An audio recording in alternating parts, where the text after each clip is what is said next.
the recording button. Timer. Okay, hi folks.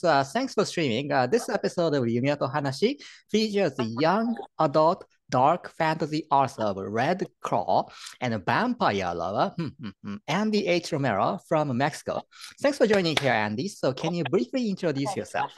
Hi, thank you. Well, I'm Andy, and I'm an indie writer, and I'm currently working on getting my vampire series released. Vampire series?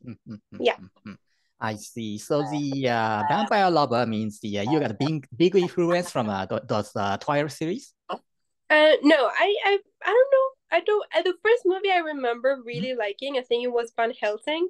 Helsing, Van Helsing, I see. Yeah, like I was really young. My parents probably had it on TV, and that's probably like the first time I was like, "Oh, vampires are so cute, and so like hot and stuff." And even my MC has, I feel, traits of Celine. I don't remember her name in English from Underworld. Underworld. I really like those like darker vampire parts. Because the people of my age, like born in 70s, we got lots of influence on the Lost Boys back in 87. It was the Lost Boys, the Kiefer Sutherland, and that's kind of groundbreaking for kind of vampire films, I think. Yeah. I see, yes, and also the name Andy, because I noticed that Andy can be genderless when I rewatched the Goonies and got it from one of the MCs. So, and nowadays in Japan, genderless names become very popular, like Toru, Nagisa, or Haruka. And as you know, names end with ko, like Takako, Mayuko, and yes, Yumiko, are mostly females, right? What? The name ends with ko, such as Takako, Mayuko, Yumiko, mostly are females in Japan. Oh, okay. Okay. Yes, ko. But that's why the my name is Yumio, and it's too rare that if I put those my name on Grammarly, Grammarly asks me to change to Yumiko instead of Yumio. So that's why Yumiko is kind of disguising. Okay, so Andy, the first question is can you share your latest accomplishment or temporary goal? Well, my goal right now is I'm finishing editing book 1. I wanted to write all of my books, at least drafted, before I start releasing them, so I don't have the pressure of like writing so fast. I already wrote 3 books, and hopefully next year I can start. There's one publishing I want to try, and if they don't take me, I'm probably gonna start my own self-publishing journey. Self-publishing journey. It's gonna be long, but I wish you success. Yeah. And how did you discover the joy of writing?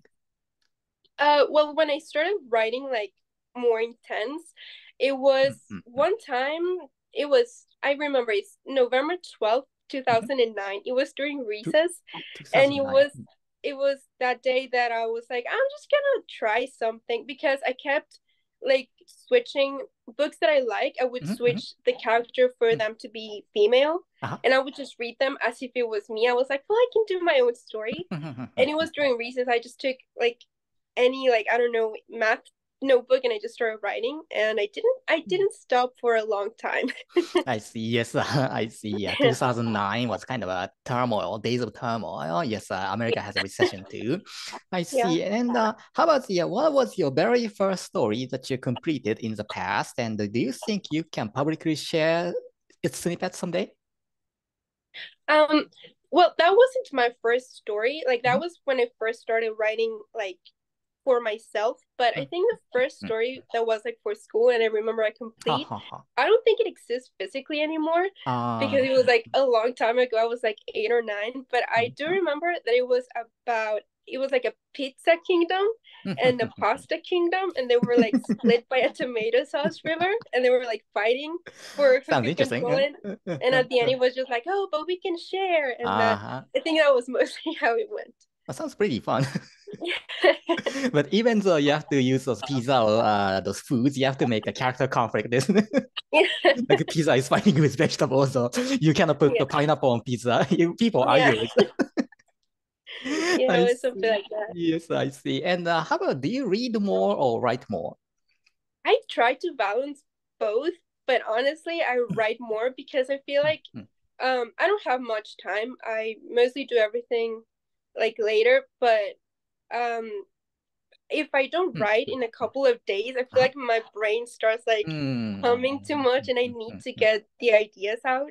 So I do prioritize more my writing than my reading. I see. Yes, yeah. I think Twitter is pretty much a good place to experiment your writing, isn't it? Because whenever you kind of pop up something on your head, and then maybe you can toss it on Twitter and see how people's gonna react. Yeah. I see. And how about when is your best time to write?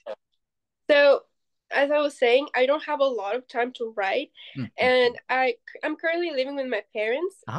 So they call me a lot of time, like, can you help me with your brother? Can you help me with this and that? So I need to wait for them to go to bed. And it's like at 10:30 or 11 p.m. is when I start writing. And during the week, I try to stop myself at midnight, but on the weekends I can go for 2 a.m. or 3 a.m. Just keep going. Yes, yeah. One writer in Thailand I interviewed weeks ago. She said she wake up 4 a.m. in the morning because she works from 8 to 6 p.m. That's why she tried to wake up early in 4 a.m. and try to feed family and try to secure time to write. So that's one way to secure time to write, I think. Yeah.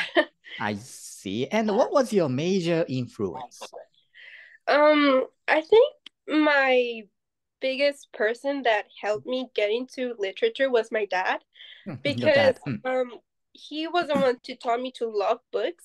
And when I was little, he would put me into bed and he would go on the floor and he would like grab a book, and not just like storybooks. Like the first book he read to me was Narnia, The Lion, the Witch, and the Wardrobe. That's the first book I remember him reading to me. So it was a bit longer than short stories. And then he would read to me until I fall asleep. And then the next day he would ask, like, oh, what's the thing that you remember? And he was the one that has been pushing me to publish and has been helping me through everything. I see. Yes, yeah, same with me because my dad gave me a book, which is Edogawa Rampo. He is the very famous mystery author in Japan. And I got into Edogawa Rampo so much, and I got into this murder mystery thing. And yes, without my dad, I think I'm not sure if I love reading those novels, I think. Yeah. And how do you push your imagination hard? I think music. Like Music. Every time I write, I have to have music on. And I like dramatic music. So sometimes I would put there are some people that make covers of songs, but for like dramatic trailer. Like if they were to be used in a movie trailer, and I can just picture like how a trailer for my book would go with that song. I see. So do you listen to those music soundtrack or? I listen to a little bit of everything. Like there's some soundtracks that I like. Like for example, sometimes when I don't want like actual singing, I like the Titanic movie soundtrack. Or I use YouTube music, so like whatever pops there. Yes, yeah. AI is gonna pick you up the best song. Yeah. I tend to listen to the European symphonic metal bands such as Nightwish or I love Within Nightwish. Temptation. And yes, those are kind of fantasy metal bands kind of gave me the imagination to go further, I think. Yeah, Nightwish, I really like the Imaginarium album. Yeah. That influenced like a couple of chapters in my book. I actually like the circus part. I actually included that in my second book because I really like that one. Yes, one of the biggest successful band in Finland, I think. Yeah. I see. And can you name your recommended 3 books that quickly popped up in your mind? Well, my favorite book series starts with a book named Tunnels by Roderick Gordon and Brian Williams. That was probably like the last book I read that I was like, oh, I have to do my own story. Then my second would be, it's called Smoke Gets in Your Eyes. It's a memoir, which I don't like memoirs, but that one is from a mortician. And that was very interesting. And then from an indie person, I think Merchants of Light and Bone is one Erika. that I really like this year by Erika. Yeah, that one was really, really good this year. I see. Hope Erika is watching this interview. I see. I see. Yeah. And I see. So how about favorite films, TV, music, or any kind of audio visual entertainment? I don't watch so much TV, but one movie I liked a lot this year, it's called RRR. It's an Indian Yeah, film. I enjoyed that one. Loved it. It's Yes. like 3 hours long, but I watched it 3 times in 1 week because I loved it so much. Yes. It's so different from our cinema. It's like too out there and too like a guy gets stabbed and he keeps fighting like nothing, but it was a really, really good movie. I really liked that one. Yes, yeah. RRR was recent, actually last year, 2022, and I watched that one and I got into it because it's kind of condensing every good elements of India's movie, I think. Yeah. Musical, battle, car chase, action, and like Yeah, it was. bromance, actually. Yeah. I see. Yes, yeah. I enjoyed the Godzilla -1 recently, and that was pretty good. It's kind of a good Godzilla film. I see. And how about this one's a little bit silly question, but what is your favorite food? Well, I love food. That's probably the thing that would keep me in my country is food because I would be so scared of not finding my ingredients. So something Mexican, I think it's called a tan pequeña, which is like grilled meat, and it has beans and guacamole and enchiladas. That one's really, really good because my state is known for its meat. But I also really, really like gyozas.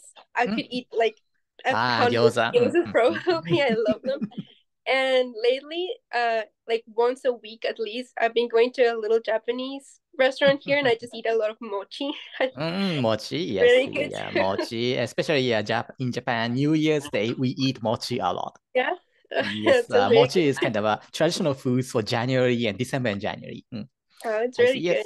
Yes, I love Mexican foods because Mexican foods have kind of a connection with the Japanese foods because they use rice and meat and beans and they're very healthy, I think. Yeah. In America, hamburgers and pizza. That's it. Yeah. Here we also have like sushi, but it looks nothing like Japanese sushi. Like you would probably be scared of what we do to sushi, but it's also really good. I like that too. I see. Okay, so we're kind of close to the time, so let's wrap up. So any message to those watching this interview? Well, specifically to authors, I would say write what you know, and what you don't know, you research it, because there's a lot of people that think that you have to stay in a box, and I feel like you should just go out there and write what makes you passionate, and if you are not sure, just look for it, because you can make a really good product. Yes, we don't go into further to something new. We cannot make any kind of a good story, I think. Yeah, that's a great word. And finally, what is the most encouraging phrase that you recite when you want to pump up your motivation or crawl out from rock bottom? Probably just to take it easy. Like there's always going to be time for editing, and you can take a day to rest. There's a lot of people that push themselves to write 1,000 words each day, but I feel like 50 words is 50 words more than you had yesterday. So any little work you can do, I think it's good. Yes, doing every day is probably, I think, the most important concept, I think. Okay.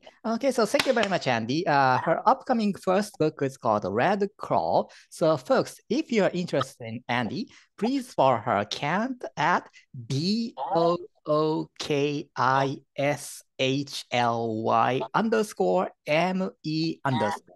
It's a bookish and check for the updates. So truly appreciate your participation in this segment, Andy. Wish you a great success and we'll keep in touch. Thank you so much. Thank you.